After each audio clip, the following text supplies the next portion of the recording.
to Sudbury News Talk. I want to show you something. Stand by. On the morning shift. Anything could happen. Sudbury News Talk on the morning shift.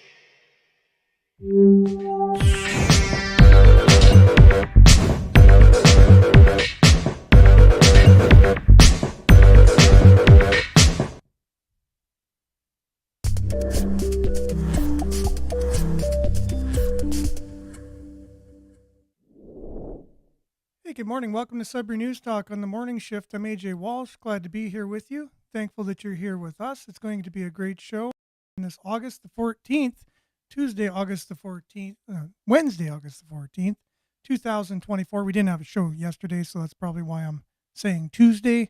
We're live on CKLU 96.7 FM. We're also on, we're also live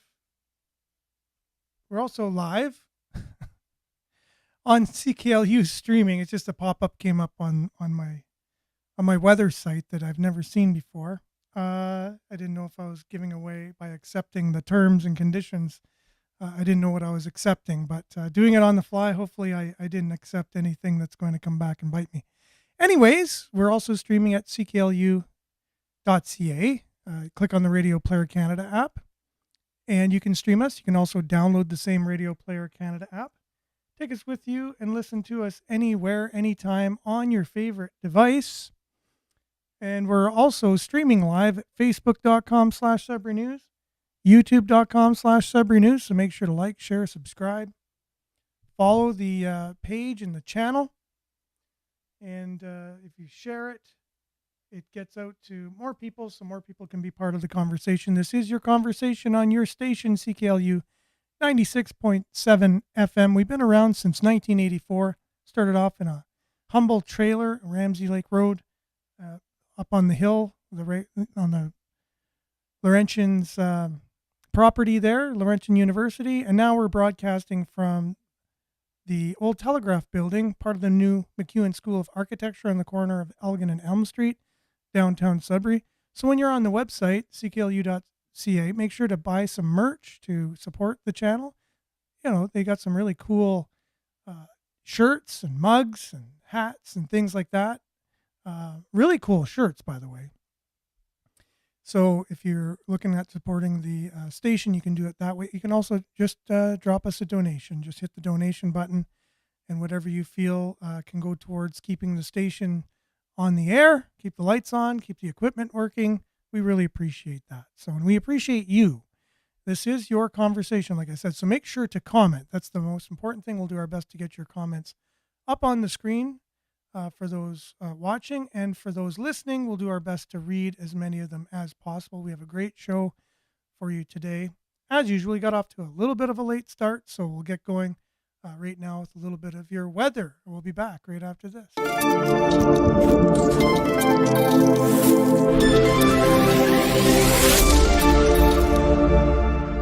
Sudbury weather brought to you by Duck Check. Duck Check for all your duct cleaning and inspection needs. You give them a shout and they'll make sure that your air is clean in your home, because your ducts can collect a lot of things, not just dust, but mold and things that can be harmful for the air. So we'll let you know how you can get in contact with them at the end of the weather. 15 degrees currently. It's mainly sunny out there. Today we can expect, yes, I have to accept it on every page. Okay. Today is sunny this morning, then a mix of sun and cloud with a 30% chance of showers this afternoon. Risk of thunderstorms in the morning, in the afternoon, sorry. Fog patches dissipating in the morning. High of 29 today with the humidex. It'll be 33, a little reminiscent of last week. Tonight, partly cloudy, 30% chance of showers early this evening with a risk of thunderstorms. Hazy in the evening after midnight. Fog patches before morning. Low of 15 overnight. Thursday, sunny in the morning, then a mix of sun and cloud. 30% chance of showers in the afternoon. Fog patches dissipating in the morning. High of 29 with the humidex 31, so it'll be 33 with the humidex today, 31 with the humidex tomorrow. Your long-range forecast, a lot of showers, so 30% today, 30% tomorrow, high of 29, 30% Friday, high of 25. And then it just shows the emoji and showers with some sun behind the clouds. So I guess it's a mixed bag. Saturday, high of 23, mixed bag. Sunday, high of 24, and 30% chance of showers on Monday, high of 24, high of 23, mix of sun and cloud next Tuesday.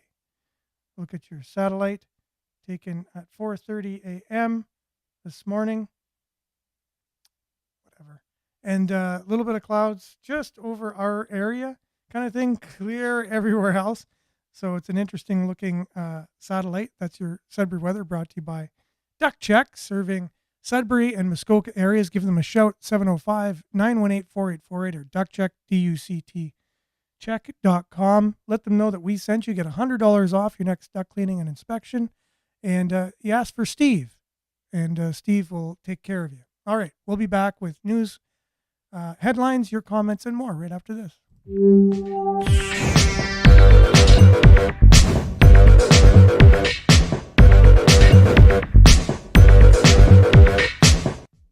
All right, and we have a bunch of people on this morning. We're looking forward to chatting with you. So a couple morning shout outs here. And we got on Facebook. It looks like it's Kevin, I believe, coming in as Alexa. But good morning, Aaron, and blessings to all. And a shout out to Kevin, who is currently in HSN. He's battling cancer like a trooper. I've never seen anybody do such a great job of just, battling away. And Kevin, you are a one-of-a-kind person, and I just wanted to give a shout out to everybody out there that prayers and thoughts are welcomed and invited. Kevin's got to be the person who's the least deserving of what he's going through, but he's the best example of how to go through it. So, Kevin, I just wanted to say that to you publicly and put it out there for all who could just, send positive thoughts your way. Prayers for Kevin are more than invited and encouraged. So, thanks everyone for doing that. And good morning, Kevin. And Marianne, good morning, everyone from Barrie. Liked and shared as usual. Much appreciated. And Judy here on Facebook, good morning to you. Hope you're having a good morning. Jerome, good morning. All you Sudbury News hounds with a thumbs up. And Vin, morning to you. To Belinda, good morning. The happiness of your life depends upon the quality of your thoughts. Forget the past. Remember the lesson. 100% true. We can only do what we can do, and then you have to move on. That's all you got to say. That's all there is to it. Do the best you can. And if the best didn't do it, then it's not meant to be. Pretty much, right? That's what I subscribe to. If I know I've done the best I could at something and it doesn't work out, at least I know I've done the best I could, right? So it's not my fault. Now, if I did a half-ditch effort on something and then I didn't get it, then I'm not sure. I'm like, maybe I could have did something, right? So if you do the best you can to get the results you want and you don't get it, don't worry. Move on, learn from it, and tomorrow's another day. Denise, blessings, everyone. Blessings to you as well, Denise. And Mike, good morning, Mike. Good morning, friends. And Bob is on here. I got a duck check once and it bounced. Okay. Yes, that's the humor of Bob on the show. So again, I got a duck check once and it bounced. So I'll leave it up to you guys whether or not you got that or not. So Pat, good morning, everyone, with a smiley emoji. Thanks for being on, Pat. Denise says, Warren Buffett and Bill Gates compete with China on future reactor designs. That's interesting. A game changer for uranium investors. There's a link there that she's shared. So interesting. Thanks for sharing that with us. I know a lot of people are worried and interested about the energy in the world and who's behind making decisions, things like that. So Thank you so much for that. Marianne wishing Kevin a recovery and love and light for Kevin. Sending love and positivity. That's Belinda. Excuse me. And Nancy says, love you, Kevin.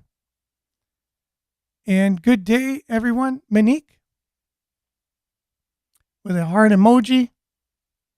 Again, thanks for being with us. We got a great show planned for you. And good morning, Monique. Thanks for being with us as well. A couple people just jumping on here a little bit late. That's fine. Later is better than never. Glad to have you all on. Whoever's on right now, whoever's listening on the radio, we're really glad to have you. Isabel Brown, one of our longtime listeners when we used to be Sudbury Sports Talk. A morning shout out to you as well. And so many others that are listening on the radio who don't come on our live stream or comment. I just want you to know that we know you're there. And if you're listening every day, we appreciate you. Thank you very much for being here. We have a few local headlines to look at here. Not sure what we'll do for a deep dive today. There's a million things to do, especially when we don't have a show the day before. And then we're talking about things that are going on now. It's hard. It's hard to keep up with all the news stories. Anyways, news coming from our Sudbury .news news aggregator. It's the service that we provide to not only the community, but to the journalistic outlets that we have here in the city, Sudbury Star, Sudbury.com, CBC, Sudbury, and CTV Northern Ontario. We are here to help promote local news as our federal government has made it impossible through their policies to share news on Facebook or Instagram, the two most widely used ways to share news. And so this is a convenient way to catch up on your news. It works like an app when you just use it on your browser on your phone. It basically goes into app mode, so it might as well be an app. And all the local news is aggregated right onto the main page. So here's the first story from Sudbury.com. It says city gets a failing grade on homelessness report card. Sudbury.com's Jenny Lamoth takes us behind the scenes. So if you want to know how the city is doing in terms of homelessness, check out Jenny's story here on Sudbury.com. She does a really great job, by the way. She's a really great reporter. I love the way she covered Laurentian as they were going through insolvency. It was very unbiased reporting. I thought she was a stellar journalist, the way journalists should be. So check out that story. I know it's not easy. The homelessness is a crisis. Opioids are a crisis. It's not easy. And then housing, add that. That's the reason why we have a homelessness crisis. One of the reasons is we don't have enough homes. So it's not an easy lot for anyone who is trying to resolve or solve these problems.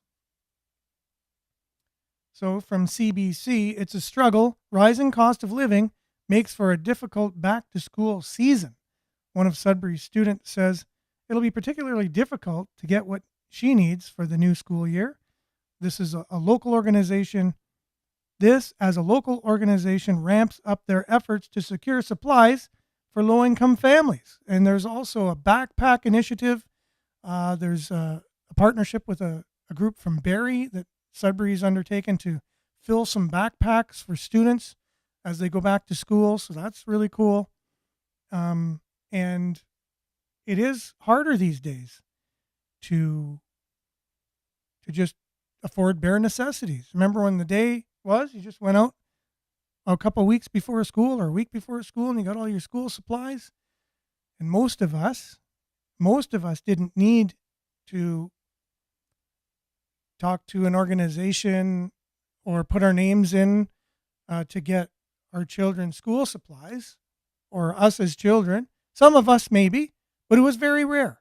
It wasn't a thing that was rampant. Now it is. It's our economy. It's a sign of the way our society is going and the economy is going. Many reasons for that. Answers, a few, but we are here nonetheless. Belinda says Trump and Musk interview definitely worth a watch or a listen, right? Because it's audio. It's like a podcast, audio podcast on Twitter. All kinds of, controversy from the EU sending Musk a letter basically saying if you're violating our laws on how social media need to be conducting themselves, watch out with your interview with Trump. Maybe you're going to incite some violence or something by interviewing him. Really communistic kind of stuff going on in our world today where, they're afraid of anybody's opinions out there. So they want to use their governmental powers to shut things down. So you can't even hear an opposing idea or thought. This is where we're at, ladies and gentlemen. This is our world that we live in. So there's a lot going on there. Such a sad affair in this day and age that people are hungry and homeless. That's Belinda as well. Yes, it is true.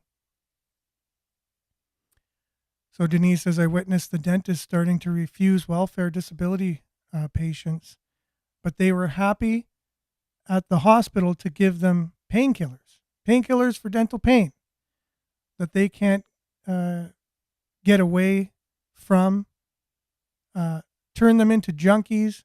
Many of them were young, and that's how many of them became addicts. Tooth pain is not a funny pain, and the government knew it. Pain pills for everybody. That is also, there needs to be some accountability on what happened, I guess, I don't know, 10, 12, 20 years ago, within that range, when painkillers were all the rage. OxyContin was out there and everyone was using it because all the doctors were prescribing it. I remember I went in for shoulder pain into the hospital one day, and a doctor, don't even know if they did an x-ray or whatever, they just looked at my shoulder and said, well, have you ever heard of OxyContin? I said, no, because I hadn't. It was very new at the time. I said, no. He goes, and then he laughed. He laughed. He goes, well, you're going to know because I'm going to prescribe them for you. And I was like, what's up with that? That's weird. That's a weird kind of behavior. And then when he took them, I was like, that's weird that he would had that reaction, because basically it didn't really do much for my pain, but it put me in la la land in my brain. Like I was like, this is a high. This isn't a painkiller. It's numbing my brain, not my pain. Right? So there's something different with this medication. And now that was an evil laugh that he had when he was prescribing it to me. So that was my own experience, and I can only say what my experience was. I'm not accusing a whole industry of anything, although there are many reasons to accuse if you look at our society today and what happened with painkillers. Very terrible. And we're talking about homelessness, right? And the way that our economies are going and all kinds of things, that our society's on a decline. Well, that's probably a good reason why it is. Sudbury and every city is in the same boat, unfortunately. And it's all by design. Shame on every person who sat on councils in the past and present. I know for a fact, even here within my city, councillors cut programs. That's Marianne speaking from Barrie. And Denise says we can blame the mirror. We can blame council, but the real power lies with the people. Always has, always will, for sure. Exactly. Our country is way too wealthy to be experiencing this shame on them, all the while they go home to a shower, a hot meal, and a warm bed. And that is so true. It is so true. Unless it affects us, unless it really comes home, it's one of our children, it's our best friend, it's our mom or our dad or a close person to us, and it comes home to us, we really are outside of it. And unless we see it and it, witness it and it comes home to us, it's outside of our peripheral. And we really do need to band together as people and come. I was thinking of this morning. I was really thinking of this. How do we grab a few capable people who are in positions of knowing through experience or positions of influence and rally people to make a state-of-the-art rehabilitation center in Sudbury? Like state-of-the-art. Like where people would come from all over the world because it's so good. Really think it out. What would you want if you were struggling with addictions and you knew it or not that you wanted to come clean at the moment? What would you want in a rehabilitation facility or grounds, you name it? And start conceptualizing it. And then once you do that, then think, well, where could this be? Where could it go that would make sense? And then how could it be funded? How could this be a reality? And then go out and just do it. So it needs to start with the idea.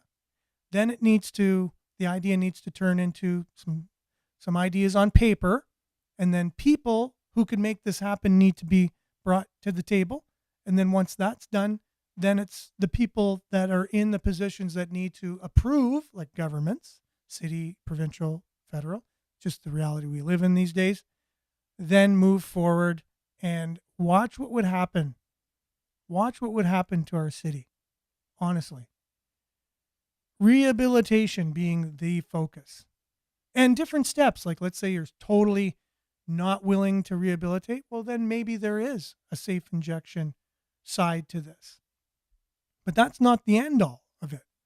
And then after that, okay, maybe now you're done with being on the street and you're done with being addicted. Okay, I'm ready now. I'm done with this. Now there's a next step. And you have something there that's concrete, that has people, that has a building, that has everything you need, funding. And the next step is there for you. So what are these steps to take someone from the street to a retreat and then totally rehabilitated, right? What are these steps to rehabilitation? They're there. We know they are. We know people have gone through them. And so we can learn from that. We don't need to reinvent a wheel. We can reinvent it as far as it's made around what's already known, like what already works, and then add to it and be innovative with that. But don't just start from the beginning without any knowledge of how people can rehabilitate and get off of harmful drugs and off the streets. You take the street out of the person, right? Kind of thing. And you don't take it, they give it up willingly if they want to, and then you help them. You don't force anyone to do anything, but it's there if they need it. And I think most people, if I'm, correct, which I think I am, most people at some point would take advantage of one of those steps, and then those steps would lead to the next step, right? And even if they're at the step, we're no worse off than we are now, even if they just stay at the safe injection step. Well, that's all we had planned for them anyways with the way we're doing things now, So that's taken care of. So that's done too. But there's a step after that, and a step after that, and a step after that. And are we thinking of these things? That's the way to deal with people on the streets who are mainly addicted. Now, the ones who aren't addicted to something and they're on the streets for a different reason, right? So what are the steps for them? It's all, okay, you're here. You need to be here. And what are the steps in between? It's goal setting 101. You're at a certain spot. What are your needs? What is the goal? And then every step along the way. And obviously building houses. Like really, we can't build houses. There's a story here that we just approved 7 homes to be built. It's a bit controversial in the South End.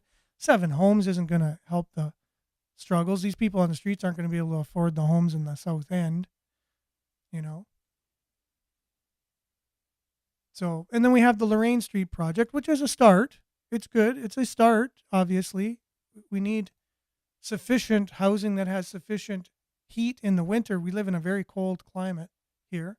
You need showers, you need plumbing, you need all the electricity. You need the bare necessities of things that you need to survive and thrive in our community. So what are the next steps, right? So one story that kind of made its way here in the news recently was, and I don't know why we can't If we make this bigger, I don't know if it does anything. I think it's already bigger. Yeah, it's already at 150. Not really doing much. Okay, let's see if this helps. And it might. There you go. Okay, so here the story happened a couple days ago, right? The Greater Sudbury police cruiser rolled over, and it said it was caused by sliding on gravel into embankment. So this is the story from Sudbury.com. The single vehicle accident involved a police cruiser that closed Ferndale Avenue August the 11th. It was the result of an officer exiting the parking lot of Eyre Street and slipping off the side. So if you see the picture here, I guess we will just maximize the screen for those who haven't seen it yet. I'm pretty sure most of you have seen it. So the police vehicle, which is an SUV, it's upside down in the ditch right in front of the park where children play. But apparently this happened at like 4 something in the morning. And so no one was around. No one saw it. So do you believe the reason? Like at first we didn't know why this happened. We had no idea why this police cruiser was upside down in a ditch. But the police service says it was because when they were coming out of the parking lot, it was gravel, and they weren't able to navigate coming out of the gravel parking lot enough, and they ended up going into the ditch, which then caused the vehicle to roll over.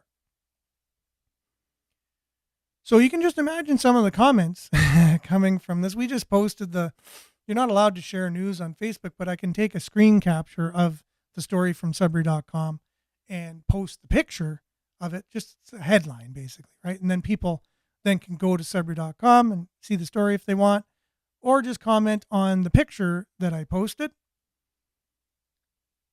And the comments would be just what you're probably saying right now, as I'm not really looking. Yeah, BS, exactly. So anyone who's driven a vehicle before probably knows that it's impossible. So I'll just start with that. Okay, that would be impossible to happen. So, but they still came out and said that's what it was. So this is how interesting our police service here in Sudbury are, where they think the public, and I guess we can't do anything about it anyways, right? What are we going to do about this? So a vehicle rolls over, and they're just picture them being parked. So how fast can you accelerate when you're parked in a driveway and you go to the end of the driveway? You can't really be going all that fast, even if you floored it, and it's gravel, right? So let's picture this person was flooring it for no reason because he wasn't in pursuit of anybody, or she, whoever this officer is. They were flooring it. Well, their tires would spin in the gravel, first of all, and then it would get a little bit of traction as they're going out, and then it would go in the ditch. Well, how would it roll over? You need acceleration, and something abrupt too, to hit something and to roll over in a ditch. It's not an easy thing to do. So what I would like them to do, before I get to some of these comments, is I would love to have the officer go back and recreate what happened. Like, to just be there. I'd love to. I know the officer would never come on this show. I know the spokesperson would never answer us particularly. I know that already, because they're not accountable to you. And us, we're independent media too, right? So they would also have another layer of condescension there. I'm assuming.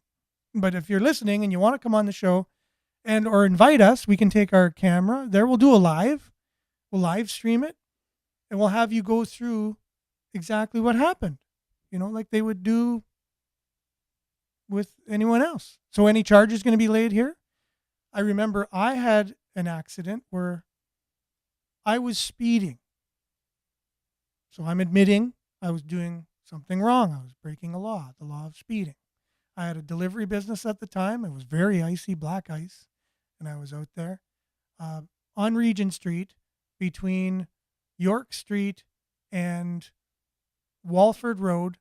There's that, there's not any houses or anything. There's Glad Tidings Tabernacle up on the hill and whatever. And there's some apartment buildings on the left. It's that little stretch between York Street and Walford Road on Regent.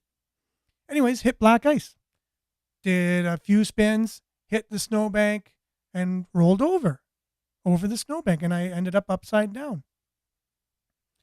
Luckily, I was not harmed. I had a couple bruises, and that was it. All the food I had in my vehicle, because I was delivering food at the time, was all over the place. But I was safe. Funny story here, by the way. The owner of one of our largest funeral homes is Jerry Lougheed Jr., one of the owners. And I was kind of in a daze, and I look up from on the snowbank, and all I see is Jerry Lougheed Jr. looking down at me. And I'm like, oh no, maybe this is how it is. You don't realize when you pass away. Because here's the funeral director looking down at me as I rolled the vehicle. Anyways, it was just a coincidence. It was just him. He had his phone. He called 911 for me. He asked me if I was okay. I said, yep. He was like, darn it. Could have been a customer. No, I'm just kidding. He didn't say that. So, but he called 911 then. And good morning. Good morning, Jen. Thanks for being on. Just sharing a story about how I rolled my vehicle one time. As we're talking about the police cruiser that was rolled, and the explanation was they just were pulling out of the driveway and they fell into the ditch and rolled the vehicle.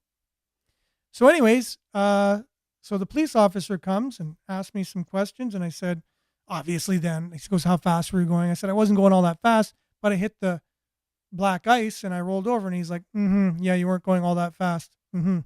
You couldn't be in the situation. Hey, and good morning, Spike. Thanks for being on, my friend. Yeah, it is a great story, and it's true. But so the police officer says, yeah, right, you were just going the speed limit. And so I have to charge you. I said, yeah, but it's a single vehicle accident. I didn't hurt anybody. I didn't, it was just me. How can you give me a ticket? He goes, dangerous driving. I said, nobody saw me. There was no witnesses. No one knows how do you know I was dangerous driving? He was just saying, well, you rolled the vehicle, so you must have been dangerous driving. Gave me a ticket and charged me with that. So fast forward to August 11th, where this just happened with the police cruiser. Do you think the same reasoning is going to happen with this particular case with the Sudbury Regional Police? There were no witnesses. It was a single vehicle accident. They said they were just coming out of a driveway and rolled the vehicle. But do you think another officer is going to go, come on, we know there's no way you could have rolled the vehicle coming out of a driveway. So we have to charge you. That's just what we do. Do you think the same reasoning is going to happen there? I'll just leave that question with you to answer that.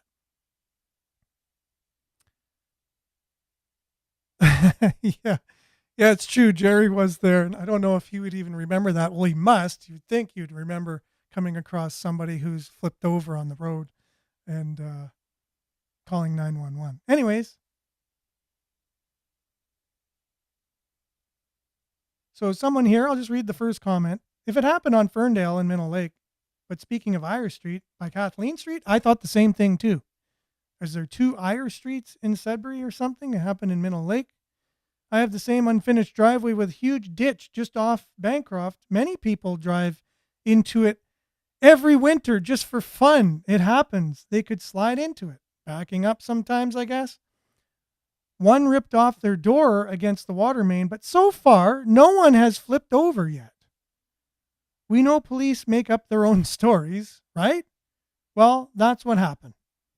So that's from one of the people on. Another person says, and they look at my license for sleep apnea. Oh, they took my license for sleep apnea. I never flipped a car or even crashed one. Good job, Sudbury Police. Someone else says DEI is working great. So did they do a DNA test? Drug and alcohol, in this case, test? Yeah, it happens to me all the time. In my 10th vehicle now, damn gravel. Such lies and cover up. I don't think that's what happened. How about you show the dash cam? Someone else says distracted driving, drunk driver. I call BS. Nobody saw it happen? Yeah, it was at 4 something in the morning, so that explains possibly why it happened. So again, these comments go on and on and on and on.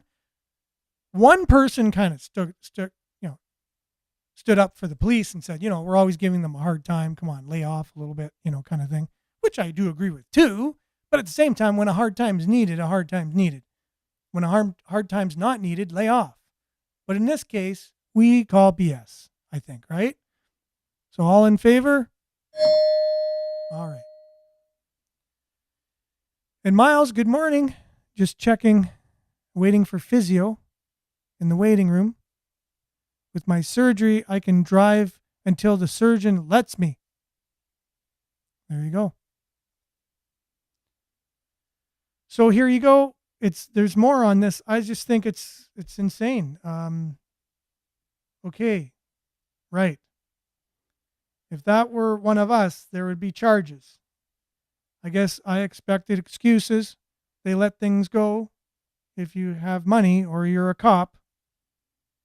It's got 18 likes and emojis for that comment. Or someone else says, pretty sure it was speeding, but we will never get the truth. How fast can you be going on Eyre Street? Question mark. Apparently that's a pretty steep ditch and cars have tipped over in it. Residents have requested that it be filled in. Okay, there you go. Interesting. So you get all the views here. And these are just the comments that I'm reading. And I'm glad that you have another point of view. So apparently some other cars have tipped over there before. So first I'm hearing this. Thanks for that. And it's Wanda. She's a longtime viewer of the show as well. If it was you or I, this would be good enough reason for a ticket, right? So again, even if it did happen, there's still suspicion. And the fact that if it's proven that other cars have flipped over there before and they're just kind of nonchalantly coming out of the driveway, well, maybe this will be a reason now that the city will fill it in. It's going to get enough publicity, right? So maybe something good will come of this. Okay, so another person disagrees with the idea that happens because they say not at all. Been parked there myself not too long ago to let their dog walk. It's not believable at all. There is hardly enough loose gravel, first of all. But most notably to me is the fact that the lot is so small there is nowhere near enough space to get to the speed where you would slide, nor steep enough to roll over. Whatever did happen, it wasn't the story claimed. Again, right? So we're hearing from Wanda that it has happened before, and in that same ditch, and they were asking to fill it in. So I'm really grateful at least for that comment because again, we would not have been aware of that by any means. Okay. And James says, agreed. It should be filled in, all ditches for safety, but we can fill in the potholes first. Yes, exactly. I'd like to fill in a lot of potholes myself. I'd like to build our roads in Sudbury so that we don't get potholes so easily. And that's, I think, one thing that can be looked at. It is an issue. The roads are not made with the best materials. They're not made to the right standards, first of all. They're not dug down enough to begin with. They're not packed with the right material. And then the material that's put on in terms of the asphalt is second grade or third grade asphalt. So it degrades quicker than it would if it was good grade asphalt. Now, the reasons for this, I don't know. I can speculate. I can speculate all day. But that's the truth. That's why you see a road being paved. You're like, oh, great, new road. 3 years later, potholes everywhere. It's like, what? And they blame it on the big trucks. They blame it on the big trucks. Well, you don't think highways have big trucks? More big trucks on highways than on our city streets. You build them properly, and they'll handle the wear and tear. And sad news, downtown Sudbury posting that Paul Zulich had passed away, brother of Dario Zulich. So they say he was more than just a downtown landlord to his tenants. He was a friend, a champion of the area, a true partner to the business that he supported. He genuinely cared about downtown Sudbury's, because this is coming from downtown, and his unwavering support of local businesses was truly inspiring. Paul's commitment to fostering and thriving the downtown core was evident in every interaction. He went above and beyond to ensure his tenants had the resources and support they needed to succeed. His dedication to the growth and prosperity of downtown Sudbury will always be remembered. Paul's loss is felt not only by downtown community, but the entire greater city of Sudbury community. He was a respected figure, known for his generosity, kindness, and entrepreneurial spirit. His contributions extended beyond the downtown core, touching the lives of many throughout the city.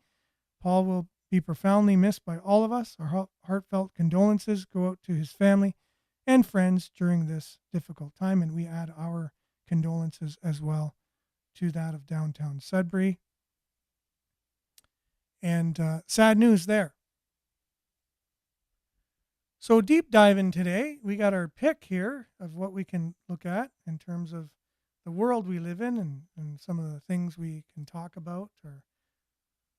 We really appreciate Don and many other people. I'm just looking at Don's email here, sending it to me, keeping me up to speed of events that are important to him and would also be important to many of us as well.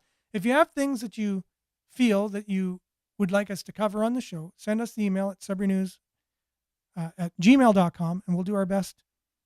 Well, if it's something that goes along with what we're talking about, and if we have time and whatever, and sometimes it goes in, sometimes it doesn't.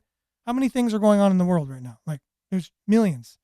So there's a World War III. Apparently, it might have already started with the war in Ukraine. However, it's ramping up right now in the Middle East. The U.S. is sending boats and submarines and things like that to that area, and that's no small news item. That is huge news. That means that things are ramping up, and things are getting heated up. But one of the things that I like to talk about here are myths that people buy into. And one of the things, as much as,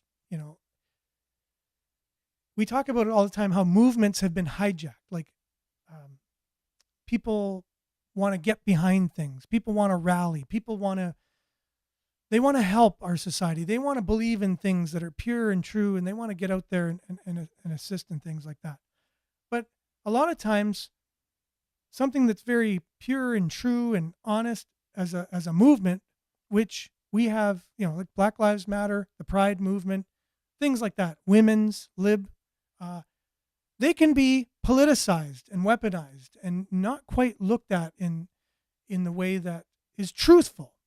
And you can still have a lot of the truth that's in there for a lot of the same reasons, but it's not 100% true. And you can take the real truth and know more about a cause. Like, men and women are different. So, for example, they are. I don't know. I'm just going out on a limb and saying that. So, but the women's movement went really far as to say there's no differences in some cases between men and women, and so they would perpetuate lies for the cause of the movement. Well, you can still move forward a movement and still stay true to facts and reality, right? And close to home, what's going on right now is I hear it on CBC all the time and I went through university just recently and I had Indigenous studies, right? And one of the things I noticed in there is they tried to teach Indigenous studies as if it was one thing. It was like Indigenous is ... And I knew through my own understanding that it's not that case. It's very complicated. indigenous people are very varied and have a lot of different beliefs and have a different history depending on which part of the world they came from. And they weren't always this kumbaya. That's not a phrase I would use for this particular discussion, but you know what I mean. They weren't always a peaceful, loving people. Depending on who they were and where they were at the time, they also had to go to war. They also had to defend themselves. They sometimes were aggressors with other tribes. They would do all kinds of things. But in our society today, and with the movement that we have that's perpetuated by CBC radio for the most part, or CBC in general, or our government, or for whatever reasons it's being perpetuated, it's just this one belief, and it's always been pure, and this one predator came in and destroyed it all, and they're the victim, and there's an enemy there that caused this victimhood, right? And they're trying to make this story all wrapped up nicey. So John Stossel, again, just hear it out. And I know you'll appreciate it, the fact that we're not saying that indigenous people aren't pure in heart and they don't want the best for their own people and for society in general, and they don't have a lot of views that are being perpetuated that are peaceful and loving and all of this. But let's just get the story right. Let's get the history right. Okay? So we'll be back right after this. Enjoy. People have a deep, abiding respect for the natural beauty that was once this country. Americans are taught that the people who once lived in what we now call America were stewards of the environment.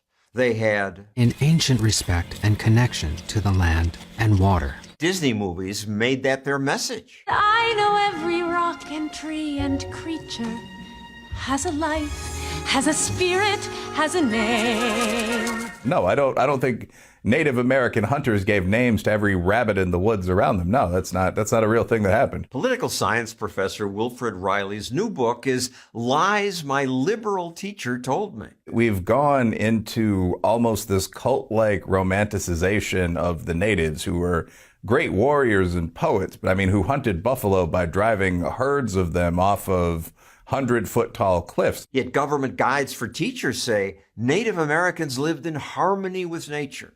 There was love of every form of life. They didn't kill anything they couldn't use. That's just objectively untrue. I mean, that would mean no young male warrior, no brave ever killed for sport. I mean, we just know that's false. I heard that. I believed it. Well, I believed it too because I was 8. The best-selling book, Lies My Teacher Taught Me, loved by teachers and students alike. Riley's new book is a response to this hugely popular book.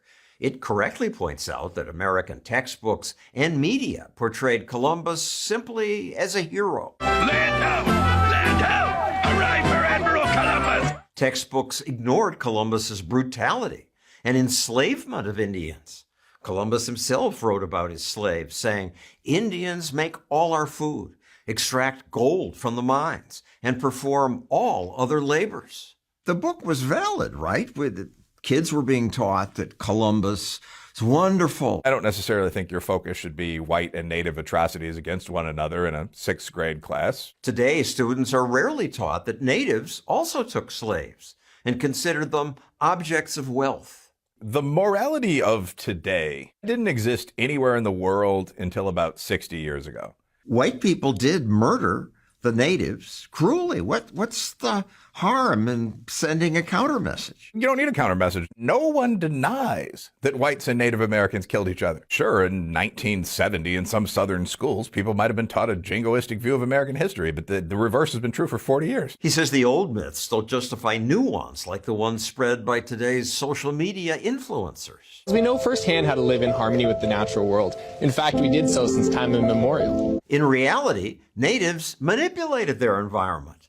To make farming easier, they set big forest fires to clear land. Giant forest fires. You're burning alive hundreds of thousands of small animals, slower running deer. You're probably killing members of other tribes. You're modifying the environment more bluntly. U.S. government curriculum guides also claimed there was no prejudice, no major wars. Nonsensical. In the Aztec capital, there were 90-foot towers of human skulls that were brought back from their defeated enemies. Some tribes even practiced cannibalism, eating enemies they killed. But still I cannot see if the savage one is me. Yet the myth of peaceful natives lives on.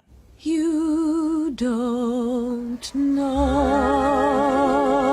You're looking at people saying the absolute opposite of reality. When myths persist despite obvious objective reality, that's an indicator of a kind of brain virus among people who want the myth to be real. Why does the myth of peaceful, harmonious living among Indians versus uniquely evil oppression by Europeans live on? All this to me is just downstream from Marxism. Marxism? Well, it is true that at colleges today, the most assigned economist is Karl Marx. Students are taught that Western values are bad. Critical race theory amplifies that. White Americans have more because of racism. Critical race theory is communist theory with the rich man replaced by the white man. Westerners and white people being so evil. Why is it so popular? I think that a lot of rich people don't like their father. There is a lot of dislike for our society among people who are pretty near the leadership class. I think the people who teach these myths mean well. They want minorities to feel included. But teachers should at least also teach that America's sins were not unique, that just about every society had slavery, cruel wars, and environmental destruction. The seldom taught good news is that in the last century, the West led the world in making things better. The Geneva Convention saying that you can't abuse prisoners of war who tried to kill you, the last of those was signed in, I believe, 1949. Most of the world is getting better, and the much maligned capitalist countries now are largely responsible for lifting people out of poverty and protecting the environment. They ought to teach that. So there's not much more I can add to that. I think they made the case pretty well, and it's food for thought for the end of the show. Stay tuned now for Earshot Daily on CKLU 96.7 FM. We'll be back, God willing, same time, same place tomorrow on Thursday. Thanks, everyone, for being with us and commenting. We'll see you same time, same place tomorrow. Ciao.